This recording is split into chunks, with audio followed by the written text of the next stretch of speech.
নমস্কার, আমি তাপসী রান্নাঘরে সকলকে অনেক স্বাগত জানাই। চলে এসেছি আবার একটি সম্পূর্ণ নতুন রেসিপি নিয়ে। আজকের রেসিপি জিলিপি।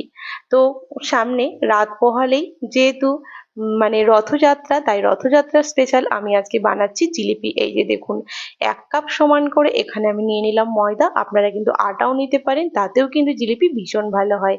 আর এই যে ছোট চামচের 2 চামচ দিয়ে দিচ্ছি এখানে গাওয়া ঘি। আর একেবারে কম পরিমাণে স্বাদ মতো দিয়ে দিলাম এখানে একটুখানি নুন।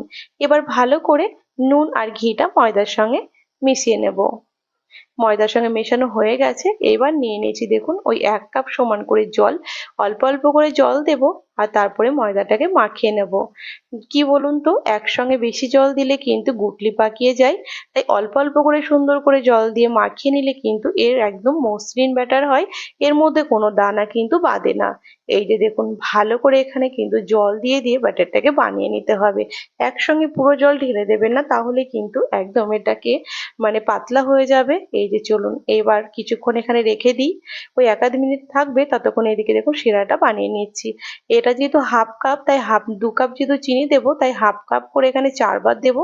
তাহলে এখানে 2 কাপ হয়ে যাবে। আর এই যে জল দিয়ে দেব এখানে 1/2 কাপ বাটির 3 বার, মানে এখানে তিন বাটি জল দিয়ে দেব। ব্যাস, এবার ভালো করে ফুটতে দেব। এটা যদি আপনারা 1 কাপ সমান করে নেন, তাহলে 2 কাপ চিনির সঙ্গে 1 কাপ জল, ওই 1 কাপে একটু বেশি জল। এবার দুটো এলাচ দিয়ে দিলাম, এদিকে ফুটতে থাক। আর এই যে দেখুন, আগে 3-4 মিনিট এখানে ফেটিয়ে নিয়েছিলাম। এবার দিয়ে দিলাম ইনো। ইনো দিয়েও কিন্তু একদম খুব তাড়াতাড়ি কিন্তু বানানো যায় জিলিপি। এই যে একটুখানি জল দিয়ে দিলাম, দেখুন কি সুন্দর পার্মানেন্ট হয়ে গেল। এবার চলুন ভালো করে হ্যান্ড উইক্স দিয়ে একেবারে মিশিয়ে মানে ফেটিয়ে নেব 5 থেকে 6 মিনিট মতো। ব্যাটারটা কিন্তু যত ফেটাবেন জিলিপি কিন্তু ততটাই সুন্দর হবে। আর এই জিলিপি কিন্তু একদম চটজলদি করা হয়ে যায়, এর আগেও বলেছি আমি। এই যে দেখুন, এইদিকে জলটা সুন্দরভাবে বেশ কিছুক্ষণ কিন্তু চিনির সাথে চিনি গলে গিয়ে ফুটতে শুরু করেছে। এর মধ্যে আমি দিয়ে দেব কয়েক ধাগা কেশর। কেশর দিলে কিন্তু স্মেলটাও খুব ভালো আসে আর খেতেও ভালো লাগে। দেখুন, একটা হালকা চিটচিট ভাব সবেই এসেছে। এইবার কিন্তু আমি এখানে দিয়ে দেব কেশর। এই যে কয়েক ধাগা কেশর দিচ্ছি, এতে কিন্তু খুব ভালো একটা, এই যে শিরাটা বানাচ্ছি তার খুব সুন্দর একটা কালারও আসবে আর একটা ফ্লেভারও বেরোবে। ব্যাস, এবার দিয়ে দেবো এখানে অল্প একটুখানি ওই 2 ফোঁটা মতো ফুড কালার।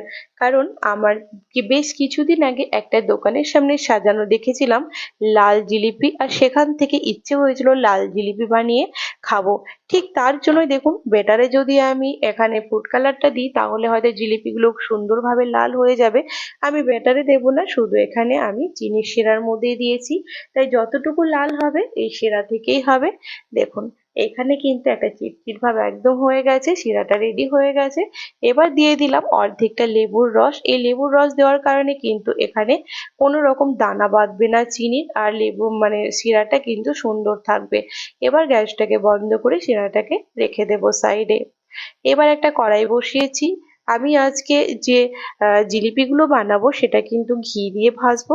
এটা আমুলের ঘি, তাই এখানে ঘিটা আমি দিয়ে দিলাম। ঘিটা এবার এখানে মিডিয়াম আঁচে বসিয়ে দিয়ে এসেছি।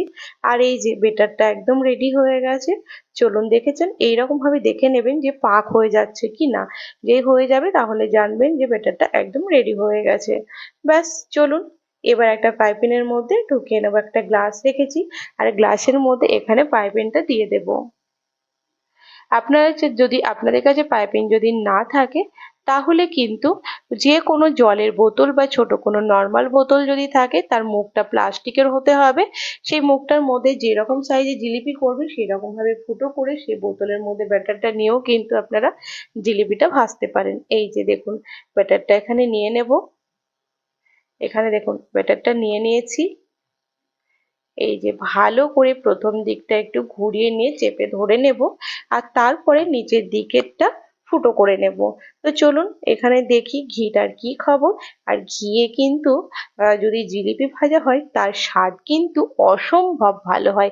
একটুখানি ব্যাটার দিয়ে দেখেছিলাম, ব্যাটারটা ওপরে ভেসে উঠছে, তার মানে একদম রেডি হয়ে গেছে। তেলটা খুবই ভালো গরম হয়ে গেছে। জিলিপির তেলটা কিন্তু ভালো করে গরম করে তারপরে লো আঁচ করে নিতে হবে। তারপর জিলিপিগুলো ছাড়তে হবে। জিলিপি ছাড়া হয়ে গেলেই লো টু মিডিয়ামে দিয়ে দিতে হবে। তারপর এপিট ওপিট করে সুন্দর করে কালার আসা পর্যন্ত কিন্তু সেখানে ভেজে নিতে হবে। আর এই যে দেখুন, পাইপিনে এমন একটা কাঁচি নিয়েছিলাম যে পাইপিনের মুখটা কাটতেই ছিল না। ব্যাস, যাই হোক, এবার কেটে নিয়েছি। এবার চলুন, এই যে জিলিপির এবার পেঁয়াজ দিচ্ছি। দেখুন, আমরা তো প্রত্যেকদিন জিলিপি বানাই না, যার জন্য অভ্যস্ত না, তবে বিশ্বাস করুন স্বাদের কিন্তু কোনো হেরফের হবে না। তা এই যে জিলিপিগুলো এখানে পাক দিয়ে নিচ্ছি। প্রথমে আমি তিনটেই দিলাম, এইবার উল্টিয়ে দিলাম। আর উল্টিয়ে পাল্টে এবার কিন্তু হালকা যখন একটা কালার চলে আসবে সেই মতো কিন্তু ভেজে নিতে হবে। এই যে উল্টিয়ে পাল্টিয়ে কিন্তু দিতে হবে আর সুন্দর করে ভেজে নিতে হবে। এখানে যদি অনেকগুলো দিয়ে ভাজা যায়, আমি প্রথম দিলাম তাই এখানে তিনটে জিলিপি করেছি, এরপর কিন্তু ভর্তি ভর্তি করে দেব।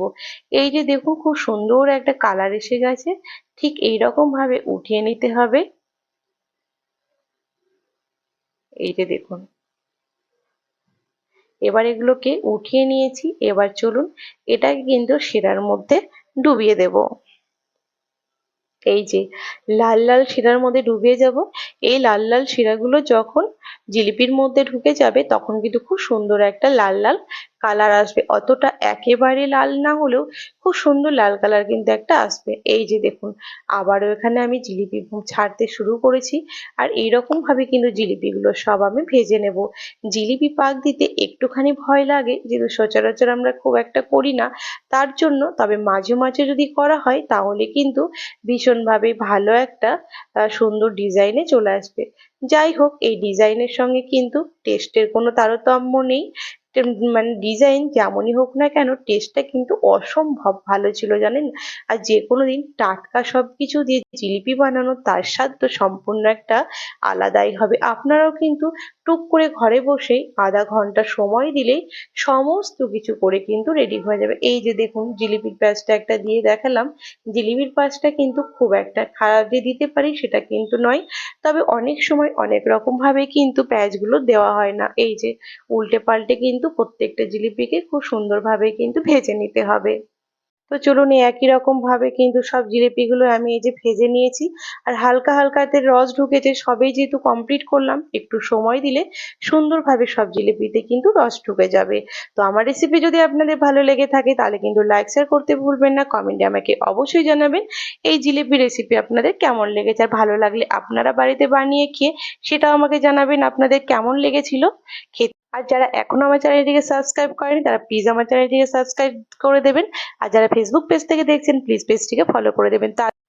তো আপনারা সবাই ভালো থাকবেন। টাটা।